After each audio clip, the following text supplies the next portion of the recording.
მეგობრებო, გამარჯობა. შვეიცარია ხო ისედაც ყველაფერში პირველ ადგილზეა და ეხლა უკვე ერთ-ერთი კვლევით ასევე პირველ ადგილზე გავიდა, როგორც ყველაზე ჭკვიანი ერით დასახლებული ქვეყანა. მას მოყვება ბრიტანეთი. მე ხა მივდივარ კანტონ ცუკში, ჩვენ ვაგრძელებთ გზას ლუქსიუმის წინსვლისკენ და მოკლედ გეტყვით რა პროცედურებს გავდივართ. მაგალითად თუ თქვენ გინდათ რომ დაარეგისტრიროთ კომპანია შვეიცარიაში, ჯერ ერთი აქ არის სოფლიო კლასის სტანდარტი და შესაბამისი პროცედურების გავლა გვიწევს, მაგრამ მარტივად რო ვისაუბროთ, შვეიცარიაში კომპანიას ვერ დაარეგისტრირებს არარეზიდენტი პირი. ანუ შენ თუ გინდა რომ მმართველ პოზიციაზე იყო და კომპანია მართო, შენ აუცილებლად გჭირდება როგორც დირექტორს, როგორც ხელმძღვანელს რეზიდენს ბინადრობის მოწმობა. და ბინადრობის მოწმობა სოფლიოში ერთ-ერთი ყველაზე ურთულესია, როგორც ბრიტანეთში, ამერიკაში, ასევე შვეიცარიაში მიღება და პროცედურა ესეთია, რომ შენ უნდა წარადგინო ბიზნეს გეგმა, რა ბიზნეს გეგმა გაქვს.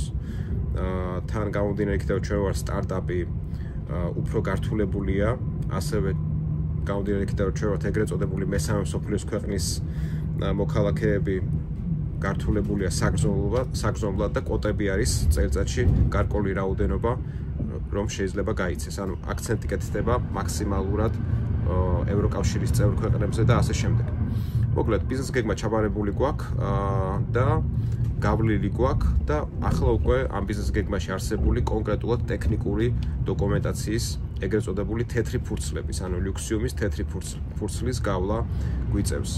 მე დღეს ვხვდები კონკრეტულად ეკონომიკის განვითარების დეპარტამენტის დირექტორის მოადგილეს, რომელიც არის უშუალოდ ბლოკჩეინ ექსპერტი მათ შორის, ვისთანაც ერთად უნდა გავიაროთ ჩვენი ლუქსიუმის თეთრი ფურცელი. ვინც არიცით, ეს თეთრი ფურცელი არის ნებისმიერი კრიპტო პროექტის მთავარი ტექნიკური დოკუმენტი. ანუ აქ არის ახსნილი, როგორ ხდება ლუქსიუმი მსოფლიოს პირველი ანტიინფლაციური ფული, როგორ იმუშავებს მისი ალგორითმი და სხვათა შორის არის პირველად, როდესაც ოფიციალურად და ასევე არაოფიციალურად თითქმის ბოლო ვერსიას ვაცნობთ ვიღაცას, იმიტომ რომ ეს ხო მაქსიმალურად ასე ვთქვათ, კონფიდენციალური ინფორმაცია და დღეს იქნება პირველად, როდესაც ჩვენ ოფიციალურად გავაცნობთ თითქმის ბოლომდე 80%-ს ლუქსიუმის ალგორითმი როგორ იმუშავებს. ჩვენ უკვე ვიმყოფებით ეკონომიკის სამინისტროში და ახლა ამ ოთახში გვექნება შეხვედრა მათ შორის ექსპერტთან, ბლოკჩეინ ექსპერტთან, რომელიც ამავე დროს არის წარმოადგენელი დირექტორის მოადგილე ეკონომიკის სამინისტროს.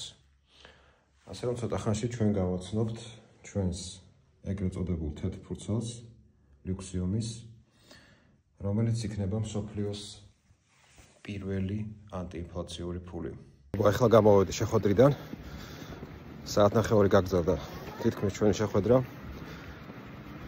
მოკლედ, იმხელა კონტრასტია აი არც ყოველწამიერად ამ შვეიცარიაში ყოფნის დროს განსაკუთრებით მეწოდება ჩვენი ქვეყანა რა. ანუ რა დღეშია ხალხი. წარმოგიდგენთ, სახელმწიფო უწყების წარმომადგენლები ხვდებიან და მithმობენ საათნახევარს და ბოლოს, შეხვედრის ბოლოს ჩუქნიან, ასე ვთქვათ, რაღაც პატარა თავის სიმბოლურ რაღაცას, მათ შორის შვეიცარიულ არახს და აი ესეთი დამოკიდებულებაა სახელმწიფოს მიერ. და პირდაპირ იძახია, რომ ანუ რატო გიკვირს, რომ ჩვენი თემა ის არისო, რომ ანუ წარმატებული ბიზნესები მოვიზიდოთ, ხო, მათ შორის სტარტაპები და მე შენ გახდე გადამხდელი, ხო? ანუ განსახადები იხადო, თუნდაც დაბალი, მაგრამ საბოლოო ჯამში ეს გენერაციას აკეთებს, რომ დღეს როგორი ქვეყანაც გვაქვს, ხო? ანუ ეს ქვეყანა მიუხედავად დაბალი განსახადებისა, მაგრამ ჭკვიანური ნაბიჯებისა, რაც ჩვენ გქონდა პროგრამაში საქართველოსთვის, ხო? საქართველოს უნდა გამხდარიყო საგანსხლო 64 და მოეწიდა მილიარდობით ინვესტიცია. და ეხლა თუნდაც ჩვენი ნათელი მაგალითია, რომ ჩვენი პროექტის წარმატების შემთხვევაში მრავალ მილიარდიანი ბრუნვა ექნება კომპანიას გრძელვადაში, ხო? და ამას საქართველოს კარგავს. იმიტომ რომ ჩვენ ხა მაგალითად შვეიცარიაში ვარეგისტრირებთ კომპანიას. მოკლედ, საბოლოო გადაწყვეტილებას მიიღებენ ორშაბათს და მოკლედ ორშაბათს გადაწყდება საბოლოოდ ეს იქნება შვეიცარია, თუ ეს იქნება ამერიკა. ასე რომ დაველოდოთ პროცესებს.